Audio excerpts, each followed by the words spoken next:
I was just kind of wanted to compare dried beans versus canned beans. I'm going to look at like 3 different categories. One is going to be cost. The second is going to be bloating, discomfort, however we want to call it. Third thing is going to be convenience. Let's talk about cost. And you're like, well, obviously dried beans are going to be cheaper than canned beans. And you're right, by about 4 to 1, by the way. So we'll go ahead and we'll get that out of the way. But you can actually adjust the cost even of the dried beans. One would think that buying in bulk would automatically be cheaper. And I did a little research to see if that was actually the case. Let's start with non-organic beans or just conventional beans. If you did 1 pound at Walmart of just their Great Value brand, we are looking at about $1 a pound.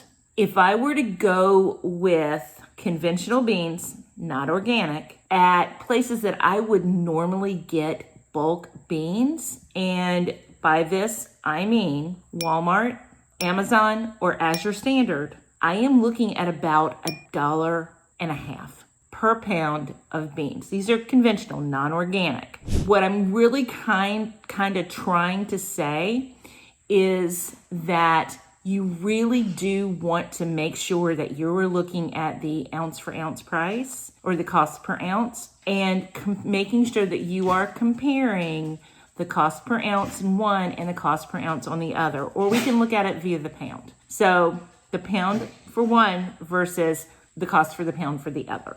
Because even buying in large quantities, they can kind of trick you a little bit. One of the actual good things that I saw on some of the ones where you were buying like 25 pounds at a time was obviously there is going to be a little convenience there because you're just not going to have to buy it for probably another 6 months or so. But some of them were also sold in storage containers. And if they are, then they give you the storage container. That storage container, number one, has a cost to it. It also can be reused for your next round of beans. With my storage containers, I have the Vittles vaults. They actually had a cost themselves, and I can't remember how much it was.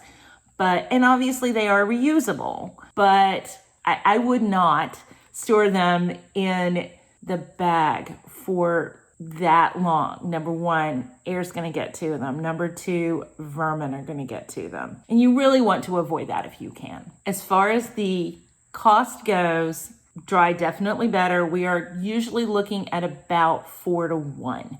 And I use this with Walmart prices. So a pound of pintos dried will yield about 6 cups of cooked beans. There is approximately a 1.5 to 1.75 cups beans in a can of beans. And those were about $1 as well. So about 4 to 1. So nice little savings there. Bloating. If you are sensitive to beans, I have an entire video on how you can decrease that bloating or discomfort that you get when you originally switch over to beans. Your body will get used to it. It will over time, but once you get that gut microbiome kind of set. But there are some things that you can do to decrease the bloating. One, there is a seaweed called kombu, and it's kombu. You can use that when you are soaking and cooking your beans, and that will actually pull more of that gas-producing polysaccharide out and decrease the bloating that you would get from the beans. There is also a specific canning company called Eden Organics that my understanding is they actually soak and cook their beans with kombu already. So they are canned beans that were cooked in a way to decrease the bloating and the gas that you get. As far as dried beans in terms of bloating, one of the pros, you make sure that they are soaked because soaking pulls out a lot of that oligosaccharide and decreases the bloating. You also control how the beans are cooked because if you soak them and then cook them, you will decrease the bloating. If, on the other hand, you don't soak them and you go straight to an Instapot, which you can do with beans, is you can put dried, washed beans, not soaked, in the Instapot and cook them for a little bit longer. You can catch the times on Google. But you can actually have beans faster, but they may cause more bloating. So you control the cooking method, because there are certain methods that will decrease the bloating that you would get. As we talked about with the kombu and even the salt, actually, any additives that you wanted to do, when you are making them from dried, you have control of that. Not only if you wanted it cooked, if you wanted it soaked and cooked with the kombu, you would have that. But say you wanted low salt beans. Low salt beans can be hard to find in the grocery store. Low salt, any canned foods can be hard to find in the grocery store. And so if salt is really an issue for you because of cardiac issues, because of just the fact that you really don't need all that added salt, aim for low salt. I personally have kind of talked about it with my coach. With the amount of sweating that I do with the exercise and the fact that I don't have cardiac issues, I don't worry about salt as much. But I do wash all of my beans because there is a ton of salt in that bean juice, or as my producer likes to call it, fart juice. But you control the salt, you control whether or not you have something that will decrease the bloating. That is for the bloating on dried versus canned. Convenience. And you're like, well, of course, canned beans are going to be more convenient. And for the most part, you're right. For the most part. But I got some ideas. You can actually make convenient dry beans to cooked beans. 2 ways on that. And this is something I do all the time. I take my beans, let's say a pound of Rancho Gorda beans, take those, soak them, cook them. I already know I'm going to get maybe 2 of the large restaurant containers full. I know that that is going to make about 4 to 5 salads. It's just how it goes. Doing this long enough. I know. That second restaurant container that I do, it goes into the freezer because I don't want them to go bad. Regardless of whether or not they were Rancho Gordas, I'm not going to cook them and then have them go bad if I can help that. I already have the equivalent of 2 cans of canned beans in the freezer, and they require maybe 6 hours to thaw. If I wanted to put them in the microwave in a non-plastic container, I could do that, but I just put them out in the sink, and in about 6 hours, they're gonna thaw. You can have that convenience. Now, granted, that requires energy. It's gonna be a little more trouble if, say, a storm comes, like a hurricane or a snowstorm or something, and knocks out your electricity, you might lose them. So there is a second way. And I did not even know that you can do this until maybe 1 or 2 years ago. And it's kind of funny.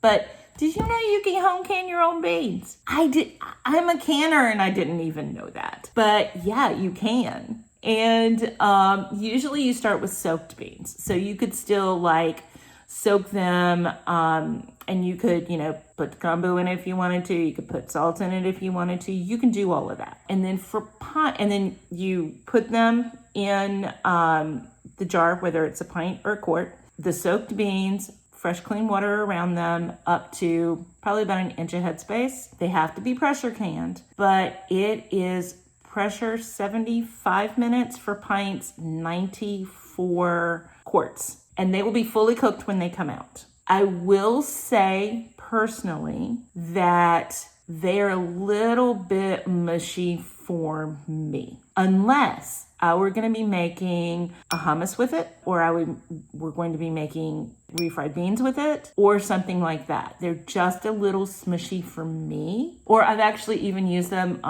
for chili and things where the beans are not going to be distinct and whole. That is a possibility. They are then shelf stable. Good long half-life of at least 1.5 years. You now have the cost of the dried beans with the convenience of canned beans. And my experience with canning, like I said, they come out a little mushy for me. But if you're going to do something like the hummus, like the refried beans, like the soups or stews, chilies especially, not that big a deal. And I will say that I have done this with Carly, and he'll just take a spoon to them. I find it amusing, but I guess you're going to eat them straight from the can. That'd be fine too. And oh, the other thing too is you can put, not only do you control the salt and the kombu, but you actually can put other flavors in there. Like say you wanted to add a little salsa, say you wanted to add some onions and garlic. Anything that you see on a can in the grocery store, you can actually put that in it. You can put some jalapenos in there if you want. You can put chili seasoning. You can put Italian seasoning. There's so many things that you could do to flavor them up so that you can easily just eat them from the can if you want. I hope you got something from this. And if you did, give me a thumbs up. I hope there was some value there. And please subscribe. Come along for the ride. We're going to be here for a little bit longer in terms of weight loss, about another 6 months or so. And I just started back with Carly, and honestly, I just lost 5 pounds last week. So we're doing pretty good. I'll see you guys in the next one. If you have any other thoughts on the cost, the bloating, the convenience, let me know in the comments below. I would love to hear it. Thanks, guys. Bye-bye.